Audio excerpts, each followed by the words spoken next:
Hello friends எல்லாருக்கும் வணக்கம். So இந்த வீடியோ பார்த்தீங்கன்னா, நம்ம லாஸ்ட் வந்து யூனிவர்சிட்டியோட ஸ்விங் ட்ரேட் பிளான் வந்து நான் குடுத்துருப்பேன். ஸோ அதோட கன்டினியூஷன் தான் ஓகேவா? நம்ம பார்த்துருவோம்.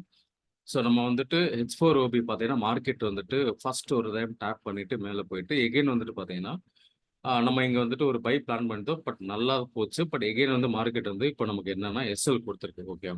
எஸ்எல் குடுத்து இப்போ மார்க்கெட் என்ன பண்ணியிருக்குன்னா, எகைன் மேல போயிட்டுருக்கு மார்க்கெட்டு. அஸ் பர் நம்மளோட டைரக்ஷன் வந்துட்டு நமக்கு மேல போயிட்டுருக்கு. ஓகேவா? ஓகே. இப்போ வந்துட்டு இது வந்து 4 ஹவர் டைம் ஃப்ரேம்ல மார்க்கெட் வந்துட்டு நமக்கு இந்த ஓபி இருக்கு. நமக்கு வந்து நம்ம லாஸ்ட் வீடியோல பார்த்த மாரி தான். 4 ஹவரோட பயாஸ் வந்து புல்லிஷ்ல இருக்கு. ஸோ அப்போ நம்ம பை தான் நம்ம பார்க்கணும். ஓகேவா? நம்ம வந்துட்டு லாஸ்ட் டைம் வந்துட்டு 15 மினிட்ல பார்க்கும்போது நம்ம இங்க பார்த்திருந்தோம். ஸோ மார்க்கெட் இங்க டேப் பண்ணிட்டு ஒரு சாப் எடுத்துருந்துச்சு. நான் சொல்லியிருந்தேன் இது வந்து ஒரு ஃபேக் சாப்பா இருக்கட்டும். பட் இது வந்து மார்க்கெட் வந்து இங்க பார்த்தீங்கன்னா வந்துட்டு ஒரு ஒரு ஃபெயிலியர் ஸ்விங் குடுத்துட்டு மார்க்கெட் மேல போகும்னு எதிர்பார்த்தோம். பட் போகல. ஓகே பரவால்ல. அதனால ஒண்ணும் இல்ல. ஸோ இப்ப நமக்கு வந்து எஸ்எல் குடுத்திருக்கு. பட் 4 ஹவர் ஓபி வந்து மார்க்கெட் வந்து தாண்டி பிரேக் வைக்கல. ஓகே. அதுக்குள்ள தான் இப்போ மார்க்கெட் இருக்கு. ஓகே.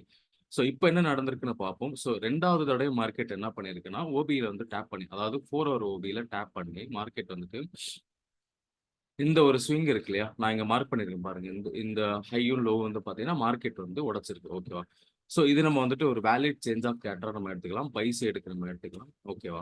ஸோ எடுத்துட்டு மார்க்கெட் வந்துட்டு இது நான் வந்து கொஞ்சம் விசிபிலிட்டி நான் வந்து 4 ஹவருக்கு நான் மாத்திக்கிறேன்.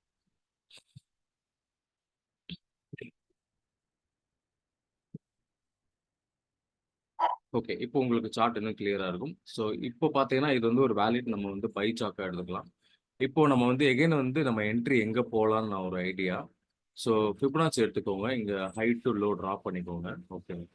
இன் கேஸ் மார்க்கெட் வந்து 0.618 இருக்கு ஓகேவா? நம்ம வந்துட்டு 0.618ல வந்துச்சுன்னா மார்க்கெட் வந்து நம்ம என்ட்ரி எடுக்கலாம். ஓகே. நம்மளோட ஸ்டாப் லாஸும் பார்த்தீங்கன்னா, நம்ம வந்துட்டு அஸ் யூசுவல் நம்ம இதோட லோவுக்கு வச்சிரும். ஸோ டார்கெட் வந்து நம்ம பார்த்தீங்கன்னா, நம்ம 4 ஹவரோட ஹை தான் நமக்கு வந்து டார்கெட் ஓகேவா? ஸோ ஃபர்ஸ்ட் வந்து இது 4 ஹவரோட ஒரு ஸ்விங் ஹை. ஸோ ஃபர்ஸ்ட் ஒரு டார்கெட் வந்து நீங்க 80% வந்து நீங்க க்ளோஸ் பண்ணிக்கோங்க. ஸோ இதுக்கே வந்து பார்த்தீங்கன்னா, மார்க்கெட் வந்துட்டு நமக்கு வந்து 1:2.85 ஓகேவா? ஸோ அது நல்ல ஒரு ரிஸ்க் ரிவார்டு தான். 1:2 மேல கிடைக்கிறதுனால அது நல்ல ஒரு ரிஸ்க் ரிவார்டு தான். ஓகேவா? அதுக்கப்புறம் பார்த்தீங்கன்னா, நமக்கு 4 ஹவரோட ஸ்விங் ஹை வந்து பார்த்தீங்கன்னா, இங்க இருக்கு. ஸோ அது பார்த்தீங்கன்னா 1:8 வரைக்கும் நமக்கு வருது. ஓகேவா? இன்கேஸ் மார்க்கெட் எகைன் கீழ வருதுன்னா, இந்த 0.618ல நீங்க என்ட்ரி தாராளமா எடுக்கலாம். ஓகேவா? எடுத்துட்டு நீங்க வந்துட்டு மார்க்கெட்ட ரன் பண்ண விடுங்க. ஸோ இன்கேஸ் நானும் வந்து எனக்கு 0.618 வருதுன்னா, நானும் வந்து என்ட்ரி எடுக்கிறேன். ஓகேவா? ஸோ இதுதான் வந்துட்டு என்னோட வியூ, என்னோட அனலைசிஸ் ஓகேவா ஃபிரெண்ட்ஸ். இது உங்களுக்கு ஓகேன்னா நீங்க வந்து ஃபாலோ பண்ணிக்கோங்க. ஏன்னா வந்துட்டு எல்லாமே வந்துட்டு ஒரு லாஜிக் ரீசனோட தான். ஏன்னா, அந்த ஓபி வந்து இன்னும் வந்து மார்க்கெட் ஓபிக்குள்ள தான் நிக்குது. ஆல்மோஸ்ட் வந்துட்டு ஒரு 80% வரைக்கும் மிட்டிகேட் பண்ணிருச்சு. ஓகே. பண்ணிட்டு மார்க்கெட் வந்துட்டு இப்போ இந்த சாக் வந்து ஒரு வேலிடான சாக்கா இருக்கும். ஓகேவா? ஸோ அதுக்கப்புறம் மார்க்கெட் வந்து நம்ம 0.618 வரும்போது நம்ம என்ட்ரி எடுக்கலாம். எடுத்துட்டு நம்ம வந்துட்டு டார்கெட் பண்ணலாம். ஓகேவா? ஸோ இந்தோட அனலைசிஸ் வந்து உங்களுக்கு பிடிச்சிருந்தா நீங்க ஃபாலோ பண்ணிக்கோங்க. இல்லனா ஸ்கிப் பண்ணிருங்க. Okay friends. Thank you.